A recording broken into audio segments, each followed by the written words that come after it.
ان کے اوپر بات کریں گے۔ اب آگے کیا ہونے جا رہا ہے؟ عثمان بے اور کراسی بے کا اتحاد کیا عارضی اتحاد ہے یا پھر یہ اتحاد ہو چکا ہے؟ کیا یہ اتحاد پکا ہے یا پھر یہ اتحاد عارضی اتحاد ہے؟ آج کی اس ویڈیو میں آپ کو یہ تفصیل کے ساتھ بتائیں گے، اور اس کے علاوہ ناظرین کرام پرنسس صوفیہ کے بارے میں بات کریں گے۔ صوفیہ جو کہ سیزن 1 میں آپ نے دیکھا تھا، اس کا ایک نیگیٹو کردار تھا سیزن 1 میں، ایک ویلن کے طور پر وہ سیزن 1 میں آئی تھی، لیکن اب وہ سیزن 6 میں دوبارہ آئی ہے۔ پہلے اور آخری سیزن میں صوفیہ کا رول بہت ہی بڑا اہم ہوگا اور تھا۔ سیزن 1 میں کتنا اہم تھا اور اب سیزن 6 میں یہ کردار کتنا اہم ہے بازانطینیوں کے لیے۔ عثمان بے کا پہلا تجربہ اور پہلا بحری بیڑا جو کہ تباہ ہو چکا ہے، اس بحری بیڑے کو کس نے تباہ کر لیا اور اس کشتی میں کتنا نقصان ہوا اور اس کشتی میں کیا تھا؟ کرادین قلعہ بنا جنگ کیے صوفیہ نے کس طرح لے لیا؟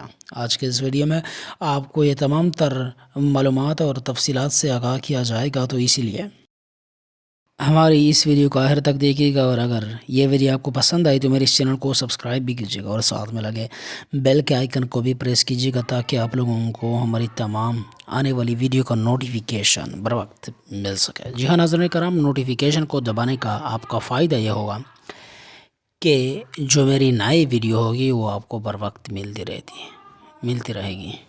تو چلیں ناظرین کرام، ان تمام طرح سوالاتوں کی جوابات کے اوپر بات کرتے ہیں۔ تو چلیں ناظرین کرام، ہم سب سے پہلے بات کریں گے عثمان بے اور یعقوب بے کے اتحاد کے بارے میں کہ کیا یہ اتحاد عارضی ہے یا پھر یہ اتحاد ایک پکا اتحاد ہوگا جو کہ ترکوں کے لیے بہت ہی فائدہ مند ثابت ہونے والا ہوگا۔ تو ناظرین کرام، ایسا بالکل بھی نہیں ہے، مجھے لگتا ہے کہ یہ اتحاد عارضی ہے۔ ٹریلر سے ہی واضح ہوا ہے کہ یہ اتحاد عارضی ہے۔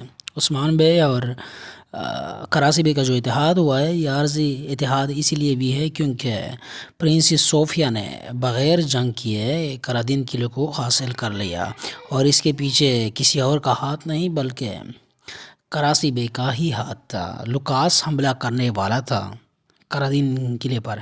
اگر لوکاس حملہ کرتا تو کرادین قلعے میں لوکاس کا بہت بڑا نقصان ہوتا اور لوکاس شکست سے دوچار ہوتا اور واپس لوٹتا۔ جی ہاں ناظرین کرام، ایسا ہی ہوتا۔ تو اسی لیے کراسی بے نے سوچا کہ کیوں نہیں لوکاس کا جو بڑا نقصان ہونے والا ہے، لوکاس کو میں اس نقصان سے بچاؤں، تو اسی لیے کراسی بے لوکاس کے راستے میں آیا اور لوکاس کو کہا کہ بھائی آپ اس قلعے پر حملہ نہیں کر سکتے، ورنہ میں آپ کے سامنے کھڑا ہوں اور میں آپ کو ٹکڑے ٹکڑے کر دوں گا، میں وہ کر دوں گا، میں یہ کر دوں گا۔ لوکاس کو خوب دمکایا اور بلاخر لوکاس پیچھے ہٹ جائے گا۔ اس کے بعد کراسی کا اگلا پلان اور اگلا کھیل شروع ہو جائے گا۔ وہ پرنسس صوفیہ کو جو ہے نا وہ آگاہ کر دیں گے کہ بھائی آپ نے کرنا یہ ہے کہ آپ نے ایک خط لکھنا ہے۔ اس خط میں یہ لکھنا ہے کہ بھائی آپ یہ قلعہ چھوڑ دیجیے گا اور پرنسس صوفیہ کو یہ قلعہ دے دیجیے گا، اور اس خط پر مہر کسی اور کا نہیں بلکہ عثمان بے کا لگا دینا ہے، اور پھر جانا ہے سپاہی کو، یہ جو قلعے کا سردار ہے اس سے آپ نے یہ ہاتھ دینا ہے۔ تو قلعے کا سردار کون ہے بھائی؟ میں آپ کو واضح کر دوں کہ قلعے کا سردار کراسی بے ہوگا۔ جی ہاں، عثمان بے نے کراسی بے کو اپنا خیرخواہ سمجھا اور کہا کہ یار اگر آپ نے اس قلعے کو بچایا تو اس قلعے کی ذمہ داری آپ پر ہے، جیسے کہ فرسٹ ٹریلر میں آپ نے دیکھا تھا۔ تو پرنسس صوفیہ آ جائے گی، ہاتھ دکھا دے گی کراسی بے کو کہ بھائی یہ ہاتھ دیکھ لو، منصوبہ ان لوگوں نے بنایا ہوگا، بھائی یہ ہاتھ دیکھ لو، عثمان بے نے مجھے کہا کہ یہ قلعہ دے دیں، بغیر خون بہائے صوفیہ کو قلعہ دے دے گا۔ پھر کراسی بے جناب آ جائے گا عثمان بے کے پاس کہ یہ دیکھیے آپ کا ہاتھ میرے پاس آیا تھا، اس پر آپ کا مہر بھی ہے اور میں نے قلعہ دے دیا۔ تو پھر عثمان بے کو پتہ چلے گا کہ بھائی یہ تو ایک سازش تھی اور یہ سازش کراسی بے نے کی ہی نہیں۔ تو عثمان بے کو کراسی بے کا پتہ چل جائے گا اسی لیے یہ مجھے لگتا ہے کہ یہ اتحاد عرضی ہوگا۔ اب بات کرتے ہیں عثمان بے کی بحری جہاز کے بارے میں کہ وہ کس طرح تباہ ہو گیا۔ تو ناظرین کرام، اس جہاز کو کسی اور نے نہیں بلکہ لوکاس نے تباہ کیا ہے، اور وہ بھی کراسی بے کے منصوبے کے ساتھ۔ کراسی بے نے عثمان غازی کے ساتھ اتحاد کر لیا اور تجارت کا سامان وہ اس کے ساتھ بیچنا چاہے گا، تو پھر عثمان کا سامان کراسی کے علاقے میں جائے گا ایک بحری جہاز کے ذریعے، لیکن لوکاس نے ایک منصوبہ بنایا ہوگا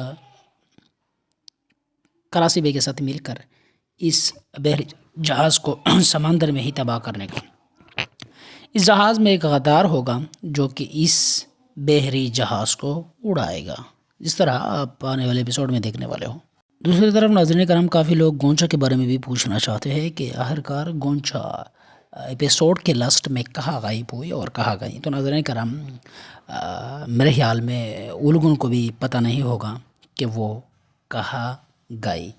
اولگن جو ہے نا وہ اچانک آئی اور کہا کہ بھائی گونچا غائب ہوئی۔ مجھے لگتا ہے کہ گونچا اپنے ہی خیمے میں بیٹھی ہوگی اور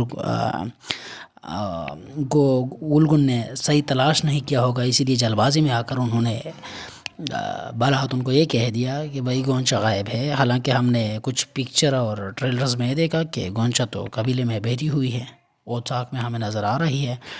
تو ایسا ہو سکتا ہے، یا پھر ہو سکتا ہے کہ وہ کہیں جا رہی ہو یا پھر اپنی بابا کے پاس جا رہی ہو اور بالحق انہوں سے روک دیں۔